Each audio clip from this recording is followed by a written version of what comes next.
శ్రీమాత్రే నమః. ఓం పితృదేవతాభ్యో నమః.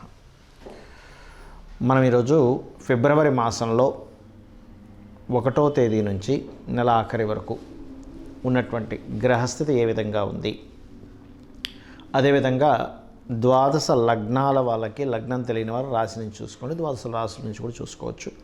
వీరికి ఏ విషయాల్లో బాగుంది, ఏ విషయాల పట్ల జాగ్రత్త వహించాలి, మరియు అదేవిధంగా మీరు చేయవలసిన దేవతా ఆరాధన ఏమిటి అనేటువంటి విషయాలు మనం ఒక్కొక్క రాశి లేదా ఒక్కొక్క లగ్న పరంగా మనం ఇప్పుడు తెలుసుకుందాం. కుంభలగ్నము, కుంభరాశి. కుంభం వారికి కనుక చూసుకున్నట్లయితే ప్రధానంగా ఇక్కడ మీ యొక్క రాశ్యాధిపతి, మీ రాశినాథుడు ఎవరైతే ఉన్నారో ఇక్కడున్న గ్రహస్థితి చూసుకున్నట్లయితే రాశిలోనే సంచరిస్తున్నాడు. ఈ రాశిలోనే రాశ్యాధిపతి ఉండడం అనేటువంటిది ఈ మాసము మరియు నెక్స్ట్ మంత్ కూడా ఏంటంటే ఈ రవి వచ్చి రాశిలో సంచరించడము, దాని తర్వాత వచ్చే నెలలో కుజుడు వచ్చి సంచరించడం జరుగుతుంది. కాబట్టి ప్రధానంగా మీరు ఇక్కడ మీ తల్లిగారి ఆరోగ్య విషయంలో జాగ్రత్తగా ఉండండి. ఫిబ్రవరి, మార్చి, ఏప్రిల్ ఈ 3 నెలలు కూడా కొంత జాగ్రత్తగా ఉండాలి. అయితే ఇక్కడ కొంతవరకు స్ట్రెస్, కొంత ఘర్షణ వాతావరణం వైపు వెళ్ళడం ఇటువంటివి ఇస్తూ ఉంటాయి. కాబట్టి ఈ ఘర్షణ వాతావరణ విషయాల్లో కొంత జాగ్రత్తగా ఉండండి. మీకు ఫైనాన్స్ అనేటువంటిది ఆన్లైన్ త్రూ కానీ, అంటే ఆన్లైన్ అంటే అందరూ మరి ఈ బెట్టింగ్లు ఈ రకరకాలని అవి కాదండి. ఆన్లైన్ అంటే ఆన్లైన్లో డిజిటల్ మీడియా త్రూగా మీరు ఏదైనా మీ బిజినెస్ని ఇంప్రూవ్ చేసుకోవడం. అలాగే ఇక్కడ వివాహ ప్రయత్నాలు మీకు కూడా సఫలీకృతం అవుతాయి, అందులో ఎటువంటి సందేహం లేదు. కాకపోతే పనులు కొద్దిగా స్లో అవుతుంటాయి అంతే, అంతకుమించి మరొక ఇబ్బంది ఏం కాదు. అలాగే రియల్ ఎస్టేట్ రంగాల్లో ఉన్నటువంటి వారికి కూడా అనుకూల వాతావరణం ఉంది ఇప్పుడున్న గ్రహస్థితి కనుక చూసుకుంటే కుంభం వారికి ప్రధానంగా. మరియు తండ్రి గారి ఆస్తికి సంబంధించినటువంటి విషయంలో కూడా అనుకూలత వాతావరణం అనేటువంటిది ఉంది. కాకపోతే వివాహ ప్రయత్నంలో అనుకూలత ఉందని చెప్పుకున్నాం. కాకపోతే కొంతవరకు ఈ షేర్ మార్కెట్ రిలేటెడ్ విషయాల్లో కొంత స్ట్రెస్ ఉండడము, మరియు ప్రేమించిన వారి మూలంగా వారితో చిన్న ఘర్షణ వాతావరణం ఏర్పడడం మొదటి 2 రోజులు ప్రధానంగా. అంటే ఎవరైనా ఇష్టపడడం వల్ల వాళ్ళతో, అందులో ముఖ్యంగా బంధువర్గం వారితో ఏదైనా చిన్నపాటి ఘర్షణ వాతావరణము, రుణాలు లభించడము. కొంతమంది చూడండి ట్రై చేస్తూ ఉంటాం మనం లోన్స్ కోసం, ఆ యొక్క లోన్స్ మీరు చేసే ప్రయత్నాలు సఫలీకృతం అవ్వడము. అదేవిధంగా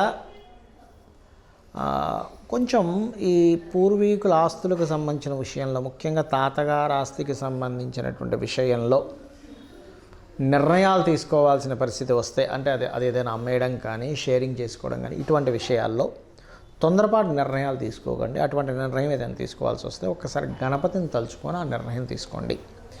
ఇక్కడ ఏంటంటే తొందరపాటులో ఏదో ఒక్కోసారి మనం చూడండి, ఏదో ఆస్తి ఉంటుంది తాతగారిదండి, అక్కడెక్కడో ఉందండి, అది పెద్దగా ఎవరు చూసే నాదుడు లేడు, ఎవడు పండించుకోడు, ఏమీ ఉండదు, అక్కడ అమ్మేద్దాం అనుకుంటున్నాం, తక్కువ రేటుకి అమ్మేస్తాం. ఒక్కోసారి తీరా చూస్తే అది కొన్ని రోజులు పోయిన తర్వాత అయ్యో మనం అప్పట్లో లక్షల్లో అమ్మేసాం, ఇప్పుడు అది కోట్లు అయిందండి, కొంచెం ఓపిక పట్టాల్సింది కదా అనిపిస్తూ ఉంటుంది. కాబట్టి ఇప్పుడు మీరు మీ తాతగారి ఆస్తికి సంబంధించినటువంటి అంశంలో తొందరపాటు నిర్ణయాలు పనికిరావు. అలాగే ఉద్యోగ అవకాశాలు చక్కగా పెరుగుతాయి, అందులో ఎటువంటి సందేహం లేదు. బయట దేశాలకు వెళ్ళి ఉద్యోగాల కోసం ప్రయత్నం చేసేటువంటి వారికి ఈ వారం అనుకూలంగా ఉంది. కాకపోతే బయట దేశాలకు వెళ్ళే విషయంలోని కాస్త ఖర్చుల విషయాల్లోని కొంత స్ట్రెస్ కూడా ఉంటుంది, కొంత గొడవ కూడా ఉంటుంది, ఎవరో వ్యతిరేకించడం కూడా జరుగుతూ ఉంటుంది. బయటికి వెళ్దాం అనుకుంటే ఇంట్లో వాళ్ళే కొంతమంది సహకరిస్తే కొంతమంది వ్యతిరేకించడం కూడా జరుగుతూ ఉంటుంది. బికాజ్ ఆఫ్ 12వ స్థానంలో ఉండేటువంటి పాపగ్రహాల యొక్క సంబంధం ఇదంతా కూడా. ఇక మీరు చేయవలసినటువంటి దేవతా ఆరాధన ఏమిటి అని చెప్పి చూసుకున్నట్లయితే విష్ణువుని, గణపతిని ఎక్కువగా ఆరాధించండి. అన్ని విధాలా మీకు బాగుండడం జరుగుతుంది. ఇప్పటి వరకు మనం తెలుసుకున్నటువంటి గోచార ఫలితాలు ఏవైతే ఉన్నాయో వీటికంటే కూడా అతి ముఖ్యంగా మీరు తెలుసుకోవాల్సినటువంటిది మీ పర్సనల్ చార్ట్. పర్సనల్గా మీ యొక్క జన్మజాతక చక్రంలో ఏదైతే గ్రహస్థితి ఉందో అది మీకు మెయిన్గా రూల్ చేస్తుంది. మీరు జన్మించినప్పుడు ఉన్నటువంటి గ్రహస్థితి, మీరు ఏ తేదీలో జన్మించారో, ఏ నెల, ఏ సంవత్సరము, ఏ సమయము, ఏ ప్రాంతము, అంటే ఎక్కడ పుట్టారు, ఏ టైంలో పుట్టారు అనేటువంటిది. ముఖ్యంగా ఎక్కడ పుట్టారు, ఏ టైంలో పుట్టారు అనేది లేకపోతే లగ్నం అనేటువంటిది ఐడెంటిఫై అవ్వదు. లగ్నం ఎక్కడ పడింది మీరు జన్మించినప్పుడు, దాన్ని బట్టియే మీకు మిగతా గ్రహాలన్నీ కూడా 2 ఛాయాగ్రహాలు మిగతా గ్రహాలన్నీ కూడా అంటే ఏమిటి, రవి ఉన్నాడు అనుకోండి, మీకు పేరు ప్రఖ్యాతలు ఇచ్చేటువంటి రవి ఎంత స్ట్రాంగ్గా ఉన్నాడు.